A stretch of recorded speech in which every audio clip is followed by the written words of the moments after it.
Chimène, comment je fais pour épargner avec mon petit salaire? Comment je fais pour épargner 1000 € avec mon petit salaire? Dans cette vidéo, je vais répondre à cette question qui revient très souvent. Comment épargner 1000 € lorsqu'on a un petit salaire? Donc reste jusqu'à la fin de cette vidéo car ça se fera en 7 étapes pour épargner 1000 €. On se dit à tout de suite.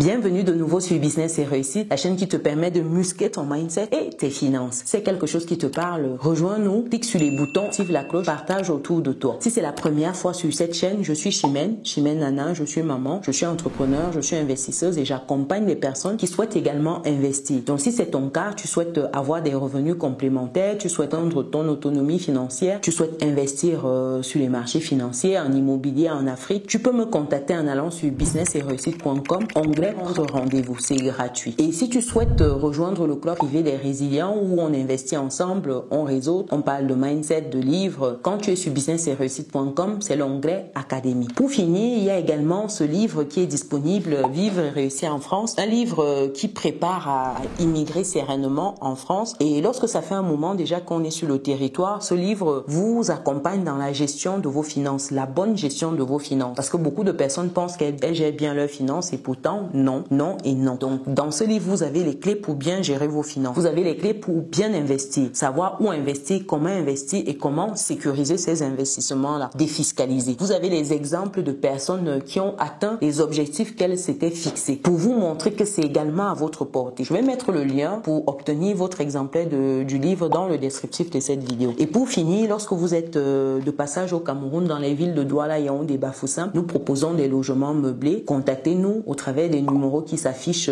pour bloquer votre réservation, votre séjour. Comment faire pour épargner 1000 € en 7 étapes? Première étape ici, pour rentrer tout de suite dans le vif du sujet, c'est d'établir un budget. Oui, pour épargner 1000 €, il faut déjà établir un budget. Un budget ici, ça entend l'analyse de ce que vous gagnez et de vos dépenses. Ici, ce que vous gagnez, généralement, c'est assez rapide parce que c'est votre salaire. Vous devez analyser vos dépenses. Ça sous-entend de savoir où est-ce que votre argent part. Vous devez identifier cela et vous devez catégoriser vos dépenses en dépenses incontournables, les dépenses fixes, c'est-à-dire le loyer, l'électricité, l'eau. Vous avez les dépenses variables. Vous devez catégoriser ces dépenses-là. Chaque franc, chaque euro, chaque dollar qui sort, vous devez savoir pourquoi cet euro, ce dollar est sorti. C'est votre première mission. Ça veut dire ici savoir où va votre argent. Une fois que vous avez fini de catégoriser ça, vous avez fixé un budget. Deuxième étape ici, c'est de fixer un objectif d'épargne. Ici, votre objectif d'épargne, certes, c'est d'épargner 1000 €, mais vous devez spécifier cet objectif-là. C'est sur quelle durée? Comment je fais pour y arriver? Vous devez prendre le temps de spécifier votre objectif. Je souhaite épargner 1000 € en 6 mois. Je souhaite épargner 1000 € en 10 mois, compter de ce mois-ci, ainsi de suite. Ça doit être quantifiable dans le temps. Ça doit être déterminé. Parce que si vous ne faites pas cet exercice-là, ça peut être 1000 € en 5 ans. Vous comprenez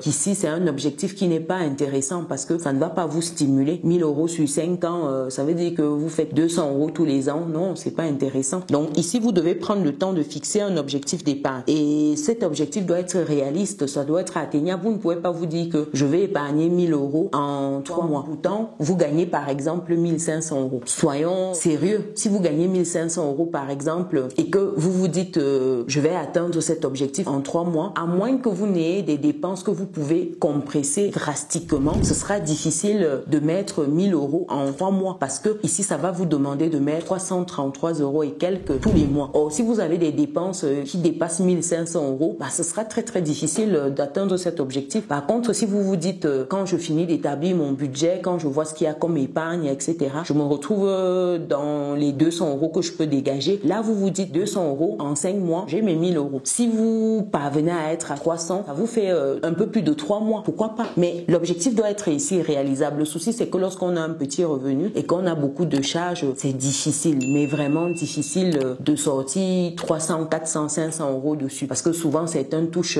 1000 euros même dont on parle là, 1002. C'est difficile, hein, très très difficile. Troisième étape ici, c'est de réduire les dépenses. C'est de dépenser en dessous de ce que vous gagnez. Ça veut dire que si vous gagnez 1500, pour rester sur notre exemple, vous ne devez pas dépenser 1500, mais peut-être 1300, 1400 et garder 100, 200, peut-être 50, mais garder quelque chose. Parce que le problème de beaucoup, ce n'est pas combien ils gagnent, mais combien ils parviennent à garder dans leur poche. C'est ça le problème de beaucoup. Ils dépensent au-delà de ce qu'ils gagnent. Des gens utilisent le découvert autorisé. Ils vont même au-delà du découvert autorisé, en dépassement de découvert autorisé, parce que pensant que c'est un argent qui est à eux, pourtant ce n'est pas le cas. Donc ici, vous devez vous faire violence et dépenser en dessous de ce que vous gagnez. Quatrième point ici, c'est d'augmenter vos revenus. Lorsque vous baissez déjà vos dépenses, vous ne pouvez pas éternellement baisser les dépenses. Il y a un moment où vous atteignez le point d'incompressibilité, c'est-à-dire il y a des dépenses incompressibles que vous devez payer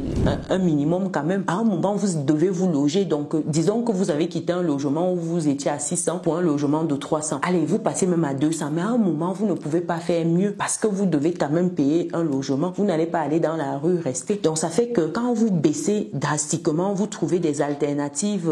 Si vous achetez des choses peut-être qui valaient 4 euros, vous trouvez des alternatives à 3 euros, etc. À un moment, vous ne pouvez pas éternellement vivre comme ça. Il faut augmenter vos revenus. Et augmenter ces revenus ici, ça demande de trouver du travail à temps partiel. Ça demande d'avoir une activité à côté de votre activité salariée. Par exemple, pour avoir d'autres sources de revenus, vous ne pouvez pas vous contenter peut-être d'un seul travail. Vous pouvez en avoir un deuxième, un troisième. Pourquoi pas? D'où le fait de regarder les vidéos traite des idées business. J'en ai parlé sur la chaîne. Des idées business à côté de votre travail. Des idées business à côté de votre activité entrepreneuriale. Pourquoi pas? Ça va vous permettre d'avoir d'autres sources de revenus, d'augmenter vos revenus. Très important ici. Une fois que vous avez augmenté vos revenus, c'est de mettre en place une épargne. Vous devez mettre en place une épargne. Et pour mettre en place cette épargne-là, ça demande d'appliquer un principe d'épargne. C'est l'objectif. Mettre en place cette épargne, ça doit se faire de manière automatique. Vous ne devez pas y penser. Ça veut dire que lorsque vous touchez votre salaire, vous devez automatiquement déposer sur un compte sans y penser. Ça veut dire que vous devez déjà avoir mis en place un virement automatique. Si votre salaire tombe par exemple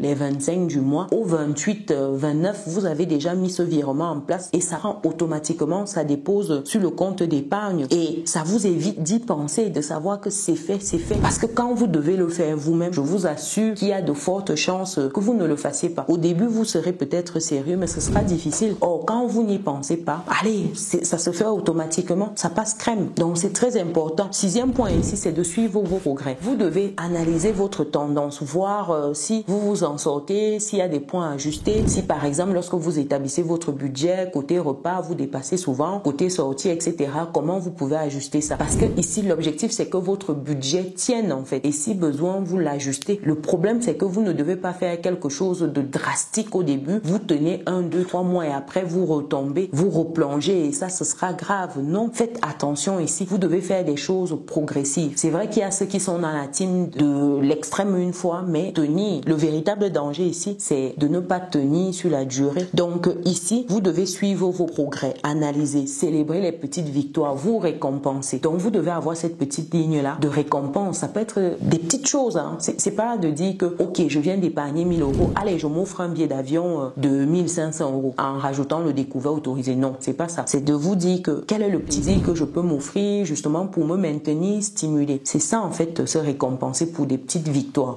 Ce n'est pas de vider ce qu'on vient de mettre en place parce que voilà, on est dans l'euphorie. Non, non, non, du tout. Et en septième point ici, c'est que vous devez rester motivé. Vous devez garder ça sur la durée, comme je disais. Vous devez être endurant. D'où le fait de mettre en place quelque chose que vous pouvez suivre sur la durée. Parce que si c'est drastique, je répète au début, vous allez lâcher rapidement. Or, une habitude, ça met un certain temps à s'installer. Autant vous avez mis un temps pour des mauvaises habitudes, autant il faut un temps pour les bonnes habitudes. Ça fait tant plusieurs fois, mais vous avez compris ce que je veux dire ici. C'est très, très important. Donc ici, vous devez visualiser vos objectifs, ajuster en permanence, partager ces objectifs avec vos proches afin de vous maintenir stimulé. Parce que les proches ici seront un peu comme vos gardiens, ils seront un peu comme ceux-là qui vont vous maintenir sur le droit chemin. Parce que quand vous partagez un un objectif, vous donnez plus de moyens pour atteindre cet objectif parce que vous voulez être à la hauteur aux yeux de vos proches. Donc quand vous leur dites que voilà, mon objectif c'était ça,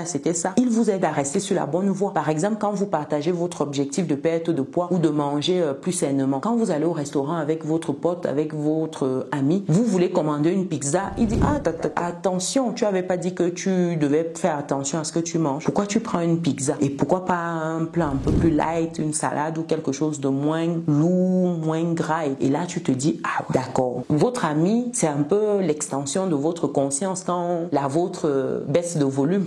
Donc voilà ici, en cette technique, comment épargner 1000 euros. Vous verrez, quand vous êtes rigoureux, ça marche. Vraiment, ça marche. Le tout, c'est de tenir, comme je disais tantôt. Si vous avez du mal, vous pouvez me contacter pour qu'ensemble, on voit comment mettre en place quelque chose d'adapté pour vous, qu'on suive cela. Allez sur business-et-réussite.com, onglet prendre rendez-vous. Pour les personnes qui sont en situation de surendettement, des situations de prêt à tout va, vous pouvez également me contacter pour qu'ensemble, on assainisse vos finances. Ça, c'est tout l'enjeu lorsque vous êtes dans cette démarche de gestion des finances là, d'épargne, c'est d'assainir les comptes. Sinon, vous n'allez pas faire long. Donc, contactez-moi. Et pour les personnes qui sont arrivées jusqu'ici, mettez 1000 euros en commentaire. Pensez également à mettre un pouce, un like, un cœur, partagez dans vos groupes, partagez massivement afin que cette vidéo soit bien référencée. Et nous, on se donne rendez-vous dans une prochaine vidéo. Allez, ciao!